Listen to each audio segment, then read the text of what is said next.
स्वस्थ रहना चाहते हैं तो प्रकृति के अनुसार चलें। If you want to stay healthy, follow nature. Fashion परस्ती, कृत्रिमता, बनावट एवं प्रकृति विरुद्ध आहार विहार ने मनुष्य के स्वास्थ्य और दीर्घ जीवन को छीना है। ये क्रम यदि न बदला तो आगामी शताब्दी तक वैसे ही बौने, छोटे, अल्पजीवी मनुष्य रह जाएंगे जैसे कि गोस्वामी तुलसीदास जी ने उत्तरकांड में कलयुग के अंत में होने वाले मनुष्यों के संबंध में भविष्यवाणी की है। कुदरत के विरुद्ध आचरण करना मनुष्य के जीवन के मूल आधार को, स्वास्थ्य को चौपट करता जाएगा जब तक यह प्रवाह न रुकेगा। मानव जाति की बीमारी और वेदनाओं में किसी प्रकार की कमी न होगी, वरन बढ़ोतरी ही होती जाएगी। इसलिए बीमारी और निर्बलता से सताए हुए, शारीरिक पीड़ाओं और असमर्थताओं में तड़पते हुए लोगों को एक बात कान खोलकर सुन लेनी चाहिए, सुनकर गिरह बांध लेनी चाहिए कि प्रकृति के कानूनों को तोड़ने में नहीं, वरन पालन करने में ही उनका कल्याण है।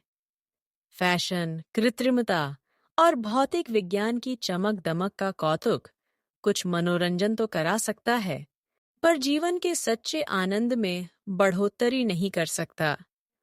डॉक्टर की रंग बिरंगी औषधियां निरोगता की वृद्धि में कुछ भी सफलता प्राप्त नहीं कर सकी है और आगे भी कोई तरकीब कामयाब न होगी। प्रकृति माता से लड़कर नहीं, उसके आज्ञाकारी बालक बनकर ही हम उससे जीवन दान प्राप्त कर सकते हैं। यह ठीक है कि मनुष्य समाज आज ऐसी परिस्थिति में आ गया है कि प्रकृति, रहन सहन, आहार विहार के अनुसार पूर्ण रूप से आचरण करना शक्य नहीं है।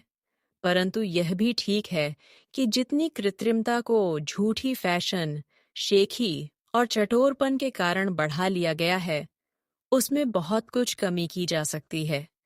सात्विकता, स्वाभाविकता और आवश्यकता का ध्यान रखकर यदि जीवन क्रम चलाने की नीति को अपना लिया जाए तो खान पान और रहन सहन के बहुत सारे आडंबर जो आज फैशन और सभ्यता के आधार मालूम पड़ते हैं, तब व्यर्थ, निरर्थक और भार स्वरूप प्रतीत होंगे और उनका शीघ्र से शीघ्र परित्याग कर देने की इच्छा होगी। कायाकल्प की इच्छा करने वालों, स्वस्थ और निरोग जीवन की आकांक्षा करने वालों, इस कृत्रिमतामय प्रकृति विरुद्ध आहार विहार से मुंह मोड़ो और पीछे की ओर लौट चलो। उसी मार्ग को अपनाओ जिसे हमारे पूजनीय पूर्वजों ने अपनाया था। चलो, इन बनावटी और तड़क भड़क की कृत्रिमताओं से पीछे की ओर लौट चलें। चलो, सादगी का सरल और निर्दोष जीवन बिताएं। चलो, प्रकृति माता के चरणों में खड़े होकर अपनी भूल का प्रायश्चित करें और उससे स्वास्थ्य और जीवन का दूध मांगें। दयालु माता हमें दूध पिलाएगी और उससे हमारा कल्याण हो जाएगा।